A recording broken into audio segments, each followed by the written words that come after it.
Indonesia, negeri kaya raya yang dibangun di atas darah perjuangan dan harapan jutaan rakyat. Tapi, di balik megahnya gedung-gedung dan derasnya arus pembangunan, ada luka lama yang belum sembuh, korupsi. Ia tak berbentuk, tapi merusak, tak terlihat, tapi terasa. Dari ruang rapat hingga ruang sidang, dari proyek jalan hingga buku anggaran, korupsi menyelinap, menggerogoti masa depan sedikit demi sedikit. Ini bukan sekedar kisah gelap para pejabat, ini tentang kita, tentang kepercayaan yang dikhianati dan mimpi yang dijual murah. Dan kini saatnya kita buka mata dan menyimak satu kisah, harga sebuah kepercayaan. Di sebuah kantor milik negara yang menjulang di pusat kota, seorang pria muda berdiri tegap. Amar, karyawan teladan yang selama ini bekerja tanpa celah, hari ini dipanggil oleh atasannya. Di hadapannya berdiri Fuad, direktur utama yang tak sembarangan memberi kepercayaan, tetapi hari ini ia membuat pengecualian. Kepercayaan besar sedang diberikan dan tanggung jawab yang lebih besar sedang dimulai. Halo Mak, Halo Pak, apa kabar? Alhamdulillah baik. Oke, jadi gini Mak, tujuan saya manggil kamu tuh, kita tuh ada proyek besar nih. Iya Pak. Buat proyek ini harus ada orang yang lebih percaya. Nah, saya sendiri percaya ke kamu. Ya insya Allah saya akan amanah Pak untuk menjalankan proyek yang Bapak berikan. Oke, jadi ya ke depan kamu bakal ketemu kontraktor buat atas proyek ini.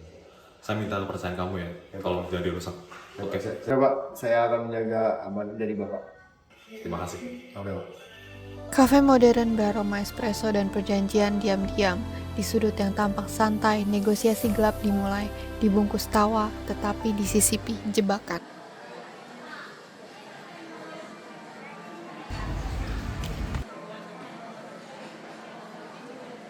Dengan Pak Amar ya?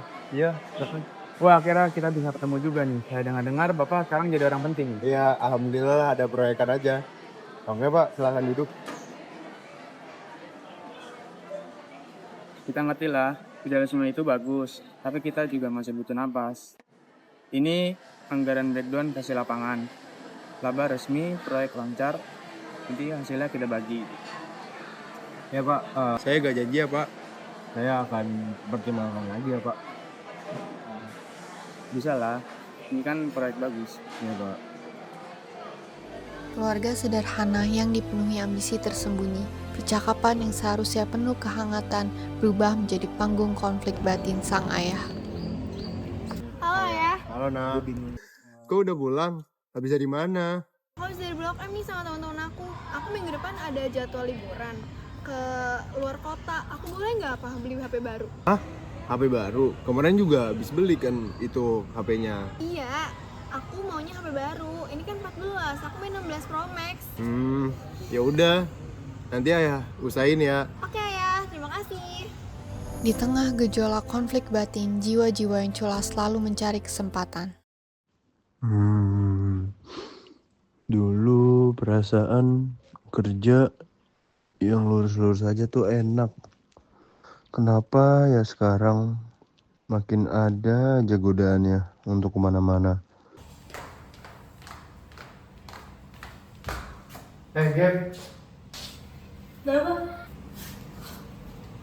Gap, saya tahu kamu lagi butuh uang. Emang kenapa Pak? Kamu kan orang lama di proyek ini. Jadi kan sistem di sini tuh nggak putih-putih amat, Gap. Iya sih. Kenapa emangnya Pak? Saya sudah ngirim laporan ke kamu. Coba cek HP kamu tau. Nah, sini Gap. Jadi ini laporan udah dimodifikasi dari kontraktor. Oke? Saya jaga proyeknya, kamu jaga laporannya. Bagian kamu jelas. Pak, ini mah gaji saya setahun Pak. Mau jadi Robin Hood deh kita. Di sini nggak ada Robin Hood, cuma ada dua pilihan. Kamu ikut atau diam dan minggir. Saya nggak akan pleset, saya lagi ngerancang jalan pintas. Matahari pagi menyinari kehangatan, tetapi udara dipenuhi kecemasan. Laporan keuangan yang bersih terlalu sempurna menimbulkan kecurigaan. mau lihat tabungan gue nggak? Widih, banyak juga. Bonus dari mana? Biasa, sang gorengan, lagi pergi aja. Oh, gitu. Oh, di sini kalian rumahnya. Iya, Pak. Saya baru dari lapangan. Ini proyek gak jelas, kerjanya molor. Tapi kok laporan keuangan lancar semua? Semuanya sesuai dokumen kok, Pak. Udahlah, cepat panggil Amar sekarang. Sini. Halo Amar, ini kok proyek gak jelas? Semuanya aman kok Pak. Dana yang digunakan juga sesuai anggaran Pak. Awas ya, kalau nggak bener. Ada yang nggak beres nih. Mungkin data bisa dimanipulasi, tapi gaya hidup nggak bisa disembunyikan. Kadang kebenaran tak butuh investigasi.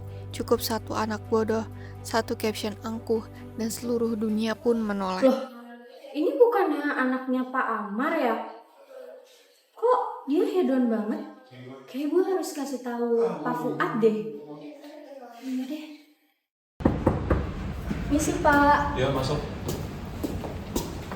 Pak, lihat deh, ini anaknya Pak Amar. Gaya hidup mereka tuh terlalu mewah.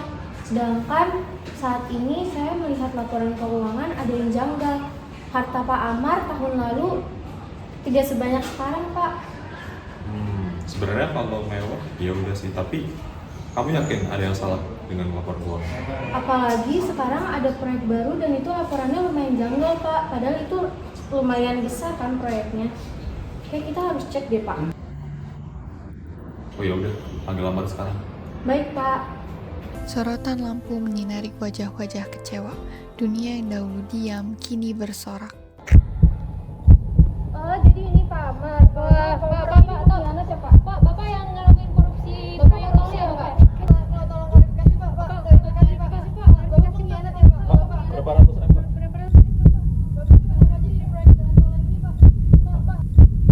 Korupsi bukan hanya soal uang yang dicuri. Dia mencuri harapan, mencuri masa depan, dan menghancurkan kepercayaan yang susah dibangun. Dari satu kebohongan lahir 1000 kerusakan. Dari satu keputusan lahir generasi yang terluka. Korupsi bukan hanya tentang angka, tetapi tentang mimpi orang miskin yang tidak pernah menjadi nyata. Saya salah dalam menaruh kepercayaan, tapi saya tidak salah dalam bertindak. Kami ingin cepat kaya, tapi kami lupa ada harga yang harus dibayar. Saya hanya ingin tampil keren, tapi sekarang saya hanya anak koruptor. Bangsa ini tak kekurangan orang pintar, tapi kekurangan orang jujur. Dan korupsi tak bisa dilawan dengan diam. Mulailah dari satu langkah, berkata tidak. Bahkan saat semua orang berkata iya. Tapi masih ada harapan selama kita memilih untuk jujur. Karena bangsa ini tak akan berubah hanya oleh hukum, tapi oleh hati yang berani berkata, cukup sudah. Kita semua punya peran, mulai dari yang kecil, menolak sogokan, melawan pembenaran, dan menjaga amanah.